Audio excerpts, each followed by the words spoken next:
Pretty much everyone at this point knows at least the basic rules of chess. If you don't, you can easily learn from websites like Lichess or chess.com.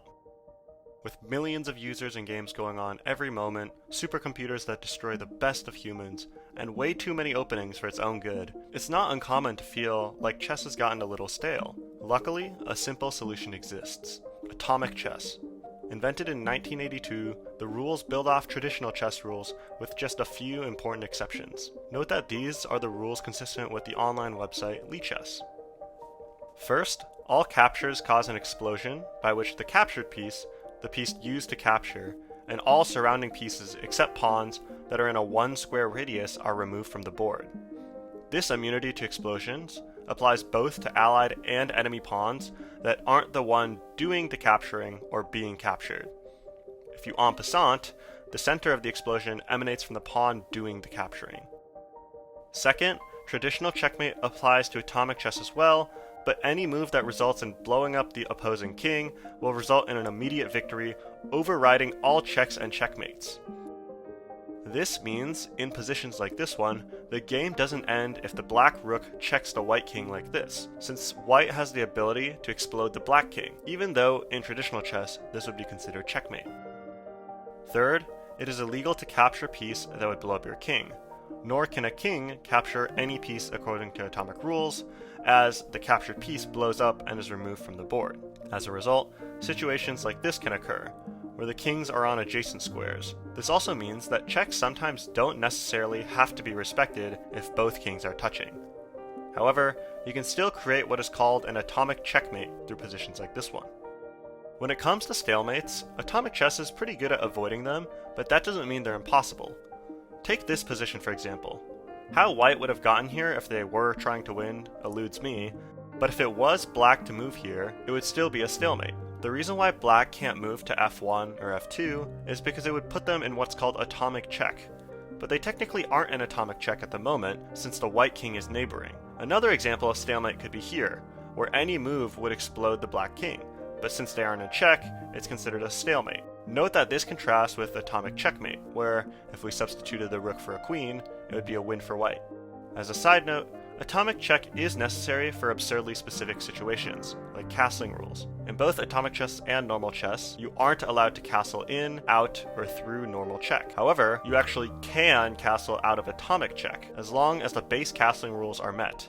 These rules spark some incredibly strange strategies. For example, ordinarily won endgames from normal chess, like this one, are actually draws. All the black king has to do is to keep their king adjacent to the white king, and it becomes impossible to actually checkmate. It is important to note here that different organizations use different rules of atomic chess, with the most different prevalence being the Internet Chess Club. If you play with them, note that their rule set doesn't enforce check at all, making any move legal, even one leaving the king to be captured directly in the next move. This can turn draws into forced wins, so make sure you know what rule set you're playing in. When it comes to the opening of atomic chess, the ordinary setup becomes incredibly scripted. White's best first move is knight f3, threatening knight e5 and attacking the d7 and f7 pawns. This practically forces f6 as a response from black, prompting knight c3 from white to launch a similar attack, and black mirroring with knight h6. This position exposes a critical part of atomic chess, taking space with pawns. For instance, a move like h3 looks like it does the same thing as g4, but look what actually happens. In the h3 scenario, after black plays knight g4 and takes, black has tempo and can prevent knight d5 with c6.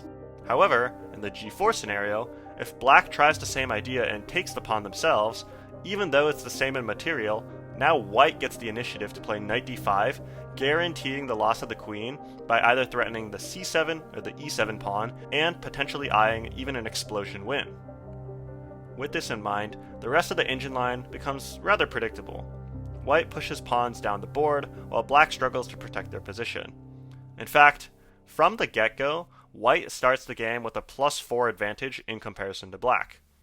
For those unfamiliar, a chess evaluation is positive if white is winning, negative if black is winning, and 0 if neither side has an advantage.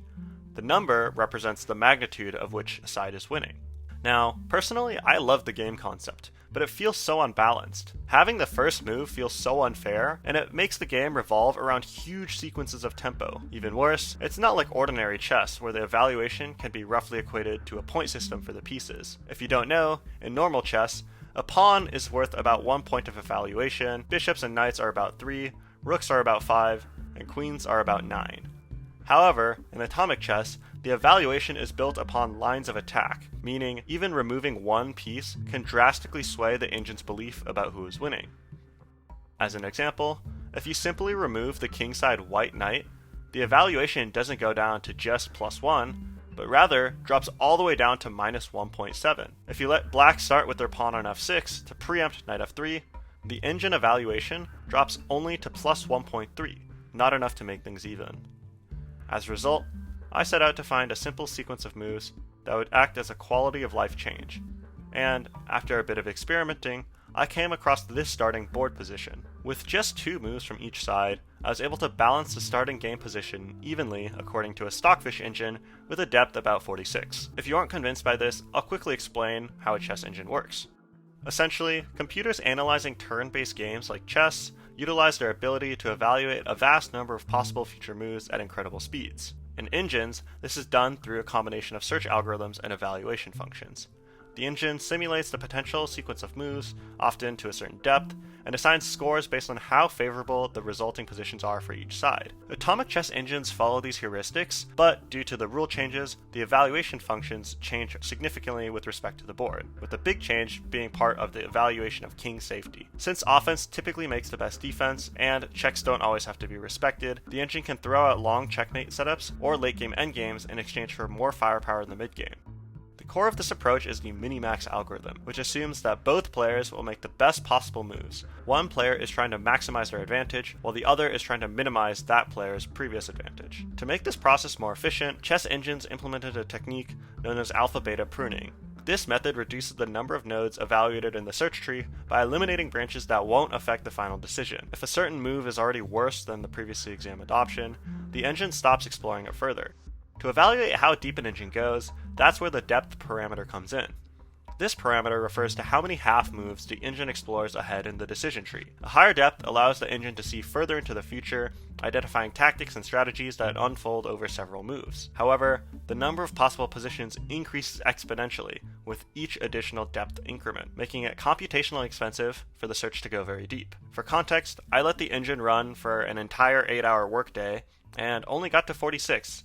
But I feel like that's a pretty good metric to be convinced that this positional setup is relatively even. If you feel otherwise, go ahead and try running it longer yourself. I'd be heavily interested to see anyone in the comments if anyone gets anything different. But, as of now, that's all I have for this video. Take a shot at playing for yourself and play atomic chess with your friends, or test out your rating and skill on Lichess or Chess.com's built-in variance mode. If you found this video enjoyable and are curious for more of my content, please like and share. Thanks for watching. Hope to see you next time.